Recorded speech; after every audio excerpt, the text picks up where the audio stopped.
জাতীয় ঐক্যের ডাক দিয়েছেন, এই জাতীয় ঐক্যের ডাক এসেছে, অথবা সকলকে ঐক্যবদ্ধভাবে এই ষড়যন্ত্র মোকাবেলা করতে হবে। আজকে ষড়যন্ত্র শুরু হয়েছে, চক্রান্ত শুরু হয়েছে অন্তর্বর্তীকালীন সরকারের বিরুদ্ধে, দেশের বিরুদ্ধে।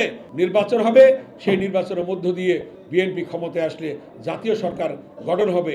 এটাও দেশনায়ক তারেক রহমান বলেছেন। দেশের মানুষ শান্তিতে বসবাস করবে, জনগণের আকাঙ্ক্ষা অনুযায়ী সরকার গঠন হবে।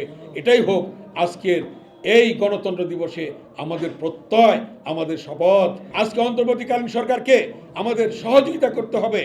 আজকে ষড়যন্ত্র শুরু হয়েছে, চক্রান্ত শুরু হয়েছে অন্তর্বর্তীকালীন সরকারের বিরুদ্ধে, দেশের বিরুদ্ধে, দেশের মানুষের বিরুদ্ধে, স্বাধীনতার বিরুদ্ধে, সার্বভৌমত্বের বিরুদ্ধে। আজকে দেখা যাচ্ছে ষড়যন্ত্র।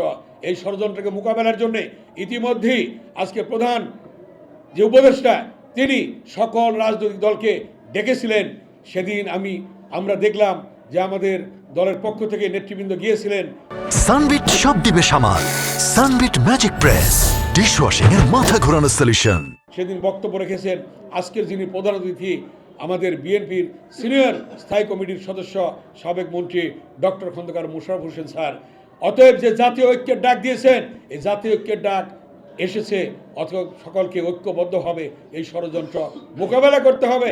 এবং বিএনপির ভারপ্রাপ্ত চেয়ারম্যান দেশনায়ক তারেক রহমান যে কথাটি বলেছেন যে 31 দফা, সেই 31 দফার মধ্যে আছে যে নির্বাচনের পরে বিএনপি ক্ষমতায় আসলে, আল্লাহ তাআলা ক্ষমতায় আনলে জাতীয় সরকার গঠন হবে। সেই জাতীয় সরকারের পথ আজকে সামনে এগিয়ে যাচ্ছে। নির্বাচন হবে, সেই নির্বাচনের মধ্য দিয়ে বিএনপি ক্ষমতায় আসলে জাতীয় সরকার গঠন হবে। এটাও দেশনায়ক তারেক রহমান বলেছেন 31 দফার মধ্যে। তাই আমি আমার বক্তব্য দীর্ঘায়িত না করে সেদিনের যে আন্দোলন, 90-এর যে আন্দোলন, সেই আন্দোলনে আমরা যার কাছ থেকে দেশনেত্রী বেগম খালেদা জিয়ার পক্ষ থেকে বিভিন্ন কর্মসূচি আমরা পেয়েছি, সেই নেতা আজকের প্রধান অতিথি ডক্টর খন্দকার মোশাররফ হোসেন স্যার।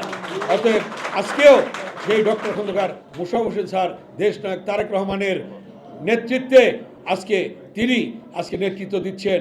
আমাদের বিএনপির মহাসচিব নেতৃত্ব দিচ্ছেন, বিএনপির নেতৃবৃন্দ নেতৃত্ব দিচ্ছেন।